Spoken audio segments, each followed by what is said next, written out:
બોટાદના ગઢડા જમીન વિકાસ બેંકની ચૂંટણી માટે રસાકસી ભાજપ અને કોંગ્રેસ વચ્ચે 4 બેઠકો માટે સીધી ટક્કર બંને પક્ષો દ્વારા 4 ઉમેદવારની પેનલ મેદાને ઉતારાઈ 14, 16 અને 18 ઓગસ્ટે જમીન વિકાસ બેંકનું મતદાન ચૂંટણી જંગ જામતા રાજકીય માહોલ એકદમ ગરમાયો કુલ 1600 મતદારો પોતાના મતાધિકારનો ઉપયોગ કરશે।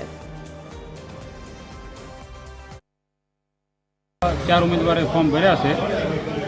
તો ખેડૂતના જે કાંઈ પ્રશ્ન હોય એને વાંચા આપીને આ બેંકનો કઈ રીતે આગળ પડતો વિકાસ થાય તે માટે ભારતીય જનતા પાર્ટી કટિબદ્ધ છે અને કદાચ જો ચૂંટણી થાય તો ભારતીય જનતા પાર્ટીના 4 ઉમેદવાર વિજય થશે એવી અમને પૂરેપૂરો વિશ્વાસ છે। કેન્દ્રના સ્ટેટ દ્વારા ખેડૂતોના વિકાસ માટે ખેડૂતોના આગળ લાવવા માટે જે 1951માં સ્થાપના કરેલી એ પરંપરા ચાલી આવે છે અને આજ રોજે